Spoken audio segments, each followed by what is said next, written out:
السلام علیکم ورحمۃ اللہ وبرکاتہ۔ تمام دوستوں کو یہ معلومات ہے کہ ماہ شعبان کا جو چاند ہے وہ نظر آ گیا ہے۔ تو اب چاند دیکھنے کے بعد انسان کیا کر سکتا ہے، اس کو کیا کرنا چاہیے، اس ویڈیو میں ہم جانیں گے، اور وہ کون سا عمل کرنے سے ہم سے کبھی بھی دولت نہ ختم ہوگی۔ تو آئیں کچھ لمحات کے لیے ہم سب کے ساتھ جڑ جائیں، انشاءاللہ فائدہ ہوگا۔ سب سے پہلے جو چاند دیکھنے کے بعد آپ نے پہلا کام کرنا ہے، آپ نے 2 نوافل ادا کر لینے ہیں، اور 2 نوافل ادا کرنے کے بعد آپ نے اسی جگہ پر بیٹھ کر 40 مرتبہ سورہ اخلاص کی تلاوت کرنی ہے۔ قل هو اللہ احد اللہ الصمد لم یلد ولم یولد ولم یکن لہ کفوا احد۔ 40 مرتبہ آپ نے سورہ اخلاص کی تلاوت بھی کر لی، آپ نے شکرانے کے 2 نفل بھی ادا کر لیے۔ اب آپ نے چاند دیکھ لیا، اور جب چاند آپ نے دیکھ لینا ہے تو تب آپ نے یہ سورت پڑھ لینی ہے۔ اگر آپ کو آتی ہے تو ٹھیک ہے، نہیں تو آپ دیکھ کر بھی پڑھ سکتے ہیں۔ بسم اللہ الرحمن الرحیم، انا انزلناہ فی لیلۃ القدر وما ادراک ما لیلۃ القدر لیلۃ القدر خیر من الف شہر تنزل الملائکۃ والروح فیہا بإذن ربہم من کل امر سلام ہی حتی مطلع الفجر۔ اس کو 1 یا 2 یا 3 مرتبہ بھی آپ پڑھ سکتے ہیں، اور اس کو پڑھنے کے بعد آپ نے اول آخر 11 مرتبہ درود پاک پڑھنا ہے۔ الصلاۃ والسلام علیک یا رسول اللہ وعلی آلک واصحابک یا حبیب اللہ۔ درود پاک پڑھنے کے بعد آپ کی جو بھی حاجات ہیں آپ دعا کریں، انشاءاللہ عز و جل دعاؤں کو قبول کیا جائے گا، حاجتوں کو پورا کر دیا جائے گا۔ اب مسجد میں جائیں، گھر میں جائیں، وضو کریں، 2 نفل ادا کریں۔ اب 2 نفل ادا کرنے کے بعد آپ نے 40 مرتبہ قل هو اللہ احد اللہ الصمد لم یلد ولم یولد ولم یکن لہ کفوا احد، اس کو آپ نے 40 مرتبہ پڑھ لینا ہے۔ اب آپ نے اول آخر 11 مرتبہ درود پاک پڑھ لیں۔ الصلاۃ والسلام علیک یا رسول اللہ وعلی آلک وصحابک یا حبیب اللہ۔ اب درود پاک پڑھ لی، اب آپ ہاتھ اٹھائیں اور دعا کریں، خصوص بالخصوص مرحومین کے ایصال ثواب کے لیے دعا کریں، خصوص بالخصوص بیماروں کے لیے دعا کریں۔ وَإِذَا مَرِضْتُ فَهُوَ يَشْفِينِ وَإِذَا مَرِضْتُ فَهُوَ يَشْفِينِ وَإِذَا مَرِضْتُ فَهُوَ يَشْفِينِ۔ اب بیماروں کو دعا کرنے کے بعد اپنے لیے جو بھی آپ مانگنا چاہتے ہیں تو اس طرح کے الفاظ ادا کریں، یا رب العالمین، یا باری تعالی، یا الہی جو میرے حق میں بہتر ہے مجھے عطا فرما، یا اللہ مجھے نیکی کی توفیق، سجدہ کرنے کی توفیق عطا فرما، اور ماہ شعبان کا یہ مہینہ میری مغفرت کا بنا دے، ماہ شعبان کا یہ مہینہ میری التجاؤں کو پورا کرنے والا بنا دے، ماہ شعبان میں مجھے خوب درود و سلام پڑھنے کی توفیق عطا فرما، ماہ شعبان میں مجھے استغفار کرنے کی توفیق دے، ماہ شعبان میں مجھے خوب تلاوت کرنے کی توفیق دے، ماہ شعبان میں مجھے روزے رکھنے کی توفیق دے، ماہ شعبان میں ہمیشہ سچ بولنے کی توفیق دے۔ تو اس طرح کے آپ نے الفاظ ادا کرنے ہیں، انشاءاللہ تعالی اللہ کے حکم سے انشاءاللہ آپ کی دعاؤں قبول ہو جائیں گی۔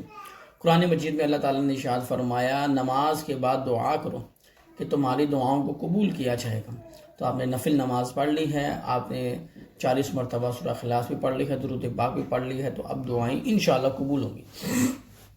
اب جس نیت کے ساتھ آپ مانگتے ہیں، آپ جس درد کے ساتھ مانگتے ہیں اللہ تعالیٰ سے، تو وہ آپ کو ہی خبر ہو۔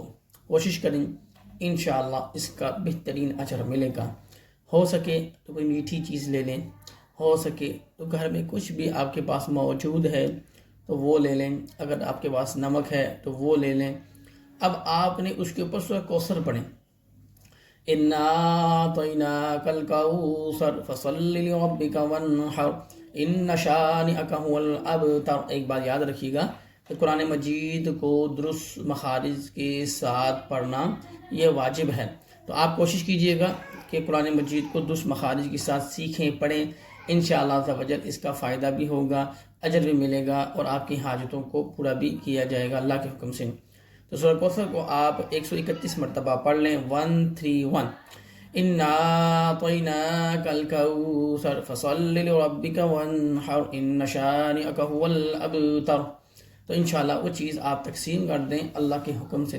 اللہ تعالیٰ نے قرآن مجید میں ارشاد فرمایا، لَن تَنَالُوا الْبِرَّ حَتَّىٰ تُنْفِقُوا مِمَّا تُحِبُّونَ وَمَا تُنْفِقُوا مِنْ شَيْءٍ فَإِنَّ اللَّهَ بِهِ عَلِيمٌ۔ پارہ نمبر 4۔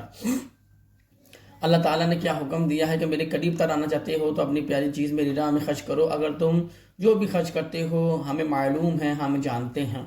اور سرکار دو عالم صلی اللہ تعالی علیہ وبارک وسلم نے اس بات پر قسم کھائی تھی کہ میری راہ، اللہ کی راہ میں صدقہ کرو، تمہارے مال میں کمی نہیں ہوگی۔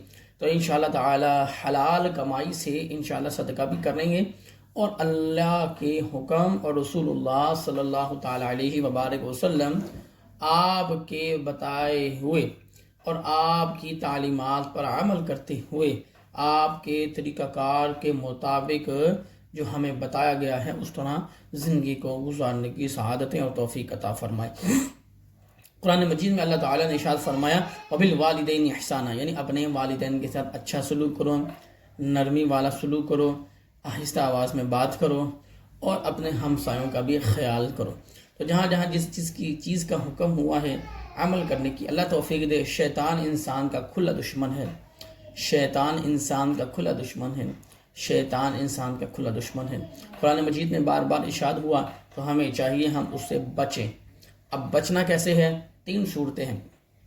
قل هو اللہ احد اللہ الصمد لم یلد ولم یولد ولم یکن له کفوا احد قل اعوذ برب الفلق من شر ما خلق ومن شر غاسق اذا وقب ومن شر النفاثات في العقد ومن شر حاسد اذا حسد قل اعوذ برب الناس ملك الناس اله الناس من شر الوسواس الخناس الذي يوسوس في صدور الناس من الجنة والناس۔ صبح اور شام 3 مرتبہ، 3 مرتبہ سورہ اخلاص، 3 مرتبہ قل اعوذ برب الفلق، اور 3 مرتبہ قل اعوذ برب الناس۔ اس کو آپ نے پڑھ لینا ہے روٹین سے، انشاءاللہ تعالی آپ شیطان کے وسوسوں سے، چالوں سے اللہ تعالیٰ آپ کی حفاظت فرمائے۔ اللہ رب العزت کی بارگاہ میں دعا ہے کہ جو بھی بیان کیا اللہ تعالیٰ مجھے اور آپ کو اس پر عمل کرنے کی توفیق عطا فرمائے۔ چینل کو لائک، شیئر، سبسکرائب کیجیے گا، اور استغفار کثرت سے کیجیے گا، استغفار کثرت سے کیجیے گا۔ والدین سے دعا کروائیں، معافی مانگیں، انتقال کر گئے ہیں تو ایصال ثواب کریں، انشاءاللہ دنیا آخرت میں کامیاب رہیں گے۔ اللہ تعالی ہم سب کو بار بار حج عمرہ کی توفیق عطا فرمائے، کرنے کی سعادتیں عطا فرمائے۔ اجازت چاہوں گا، ملتے ہیں اگلی ویڈیو میں۔ جزاک اللہ خیرا، خدا حافظ۔